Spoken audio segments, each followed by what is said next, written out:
What's up guys, Kenny Bell here. We are back for another episode of Kenny Fix It. Today we are learning about oil changes. Alex, let's see if you can't teach me how to get the job done.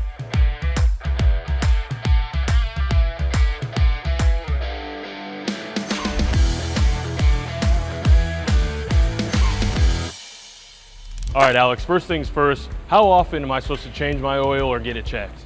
With modern vehicles, it's going to be 5,000 miles on gas engines. You can actually need your oil changed sooner than that if you only drive in town. In-town driving is going to be harder on your oil than highway driving. So if you only drive in town, stop and go traffic, then we would recommend closer to 3,000 miles. If it's a mixture of highway and in town, and maybe 4,000 miles. And if it's mostly highway driving, then I'd recommend the 5,000 miles for the oil change. What kind of tools would I need to get this job done at home? So if you're going to do it at home, you need the correct oil and filter for your vehicle, a jack and jack stands, a drain pan, you need the correct socket or wrench to get your drain plug down, an oil filter wrench, probably a funnel. Alex, you mentioned safety is a big thing with this. How would I get under my vehicle safely compared to what you guys have going on here? You'd have to jack one side at a time up with a floor jack, and you'd have to put jack stand underneath. You'd also have to chock or block the wheels in the back of the vehicle so that it doesn't roll backwards. We have 4-point hoists here to lift the vehicle up in the air so we can actually stand underneath of it rather than laying on your back to change the oil. So a little bit safer, a little bit more comfortable. All right, moving right along here, Alex. We're gonna get this oil drained. Where can I locate the drain plug on the vehicle? So the drain plug's gonna be on the bottom side of the engine, on the bottom side of the oil pan. And you have to be careful with that because there could also be a transmission drain plug or a differential drain plug. So you have to make sure that you're on your engine oil pan. All right, Alex, oil is all drained. Walk me through our next steps. So basically next you're gonna wanna change your oil filter. So that's gonna involve taking your oil filter wrench, getting your oil filter loose, and oil's going to start draining down at that time. Kind of wait till that stops draining and then take your oil filter down.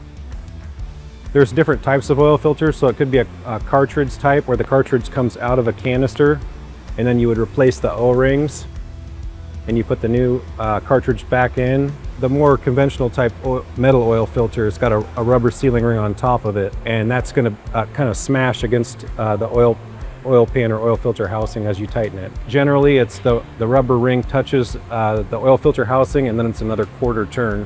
Okay. I got you. It acts as a sealant between the two as you tighten. Yep. All right, Alex, we got all the oil drained. We got the oil filter replaced. What comes next? So we're going to want to make sure that the drain plug is tight, not over tight. Put the shields back underneath the vehicle properly.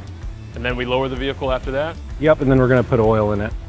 Gotcha. How do I know how much oil to put in the vehicle? So that's going to be specific to the engine in your vehicle. You may have to look in the manual, the owner's manual.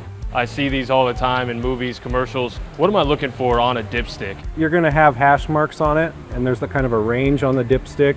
Anywhere between the two hash marks on your dipstick, you're okay to drive the vehicle, but you normally want to be right to the top line. Alex, walk me through some of the most common mistakes that you see from people when they're changing their own oil. So there's a lot of common mistakes. Over tightening the drain plug, which can cause the threads in the oil pan to strip out. The double gasket on the oil filter, that rubber seal that we were talking about before, can stick to the oil filter housing when you unthread the oil filter and it comes down.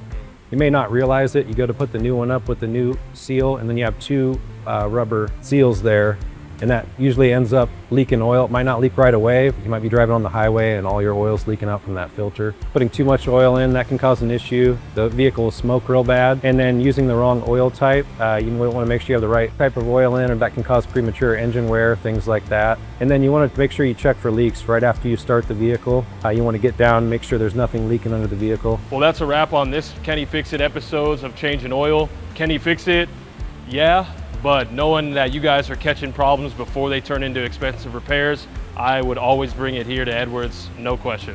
I appreciate your time, Alex. Yep, no problem.